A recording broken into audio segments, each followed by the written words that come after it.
Well, hello there, and welcome to this episode of the Terri Cole Show. I want to start with a question. Next week is Valentine's Day. So does Valentine's Day ever kind of bum you out? If you're in a relationship, does your person say, what do you want for Valentine's Day? Or what do you want to do? Sort of putting the onus on you to get creative. Or do you do the same thing every year and it kind of just feels stale and not exactly what you would like it to be?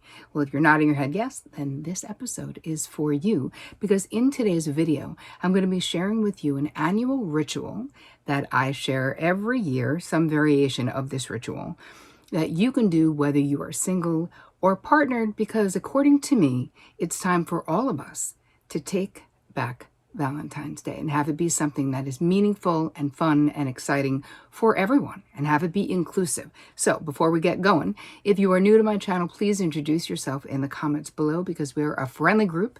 Don't forget to subscribe and hit the bell icon so that every time we roll out something new, you will get notified so you don't miss a thing. If you don't know me, my name is Terri Cole, and I am the author of Boundary Boss, which you can get at boundarybossbook.com. I love to highlight your questions and your comments. You know that I read them all. We are a very active channel. People are super into sharing and talking and supporting, and I love it.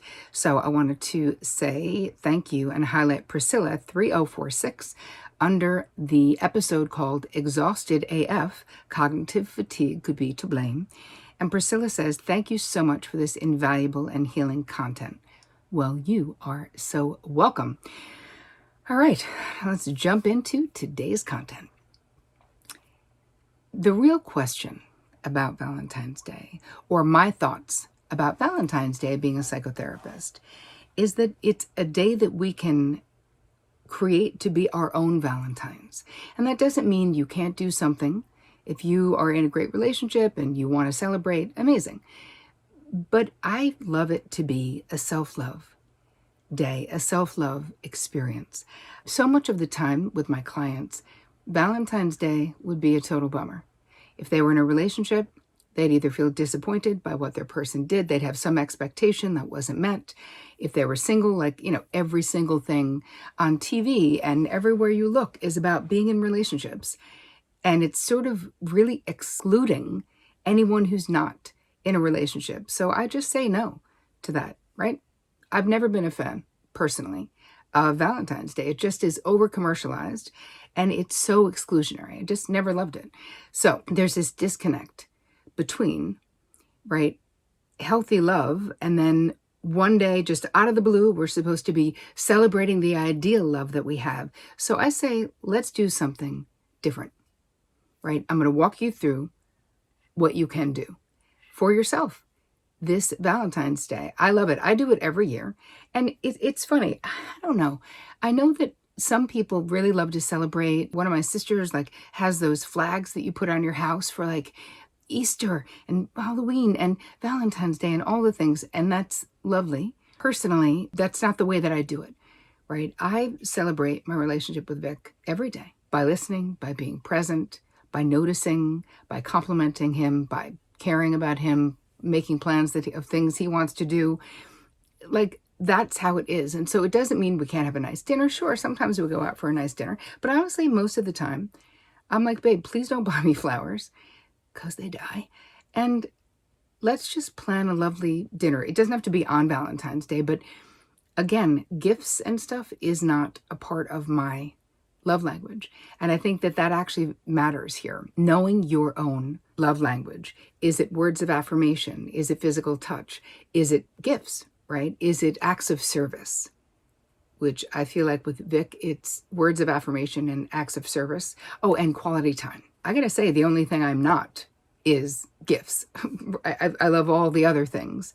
But quality time really matters to me in my relationship, rather than a piece of jewelry, which I would never want Vic to pick out without me choosing it, right? Because I don't wear much. I want to pick it. I don't need to be surprised. I would much prefer to plan a weekend away at some point or have a nice dinner together because, again, quality time is important to me. So it's important for you to figure out what is important to you if you're talking about feeling loved and valued in your relationship around Valentine's Day or any time. But I really want to encourage you, whether you're single or whether you're in a relationship, to how do we fall madly and deeply in love with ourselves? And again, this is not from a bragging point of view or I'm so great point of view, even though you are so great.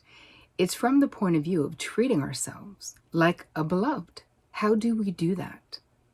What does that look like? And that is really what I'm all about for this Valentine's Day ritual. So let's talk about some of the things that you can do. I'm giving you a bunch of steps. This will be in your guide, terricole.com/guide. Step 1, create a Zen Den.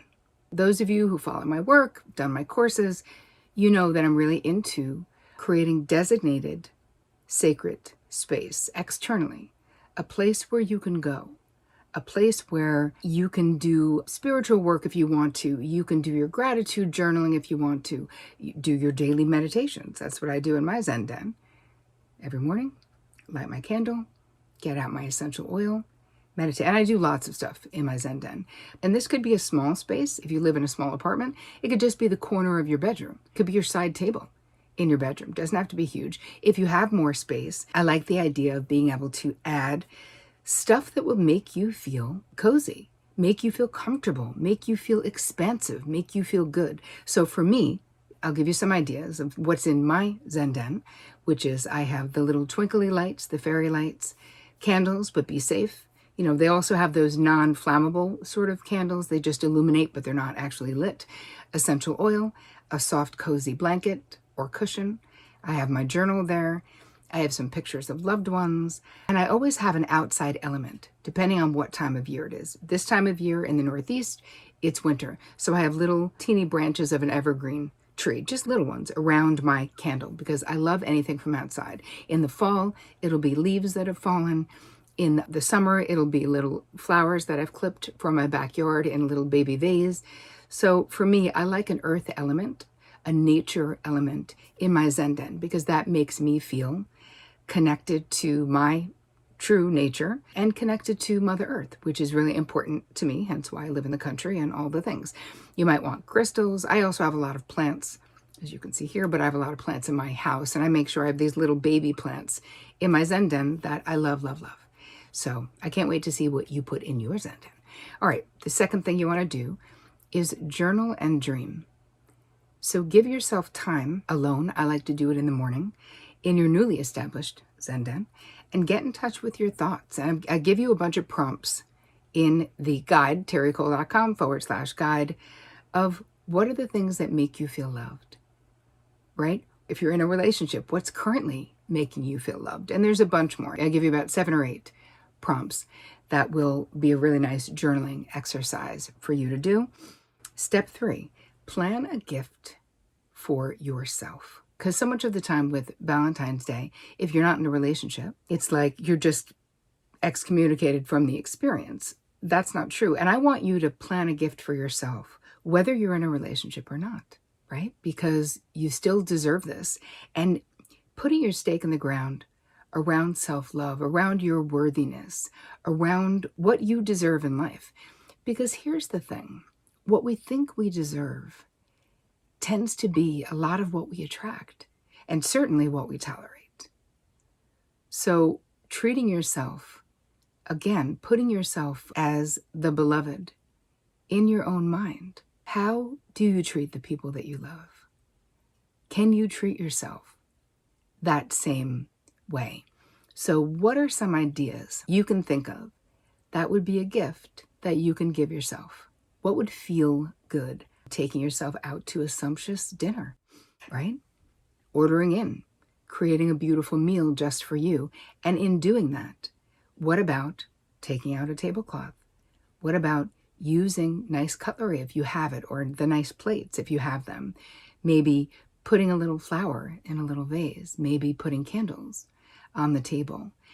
And again, just for you, because so much of the time, especially if you're a high-functioning codependent or a codependent, it's really hard to do those things for ourselves. It's so easy to do it for a partner, for someone else, where if we're sharing it with someone, then we feel like it's worth doing, sort of. But here's the thing. I want you to change your lens.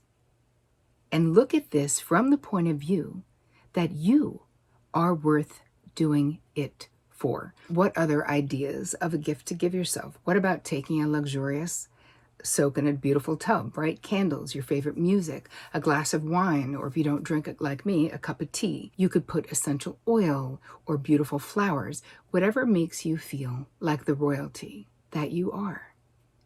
I mean, that's luxurious. I love to put some kind of moisturizing oil in the tub and just take your time. Read a book, close your eyes, meditate. Do it in the dark. Like, I just light candles. I mean, I live in the dark. When I'm not filming this stuff for you guys, trust me, I'm a mole. I live in the dark because I'm such a highly sensitive person. So when I'm in the bathtub, I only ever have candles lit.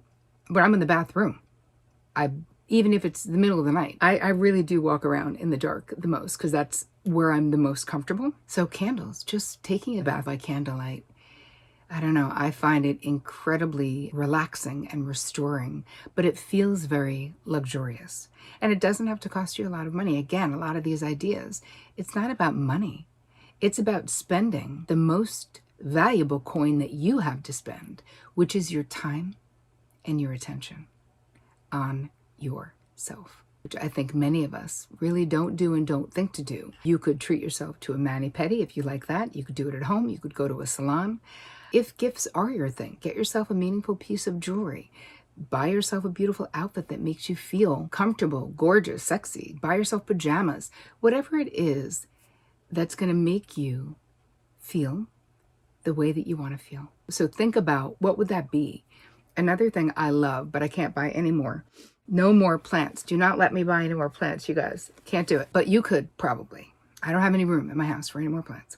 But I love the idea of having living things in my space, having things to take care of, things to talk to. But there's something energizing for me about having living plants in my living space. And yes, it's another thing to take care of. That is true. Another thing you can do is, what about trying something new that you've never done?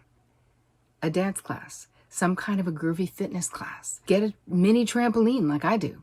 Like, do something. It's like, challenge yourself or invite yourself to expand. Maybe you've always wanted to take singing lessons. Why don't you buy a package of 6 singing lessons if you can, or go online, because all of this stuff is on YouTube. I guarantee you can do it for free somewhere on YouTube, whatever it is you want to learn.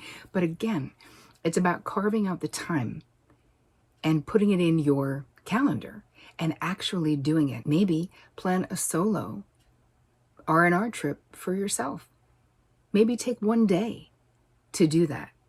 Go to a spa for the day if you can afford to do so. But going away for a whole weekend, can you imagine? Or plan a staycation. Plan it at home, though, as if you were away. What would you do? Wherever you live, I guarantee you, there are touristy things that everyone who comes to the area that you live in does, but you don't do.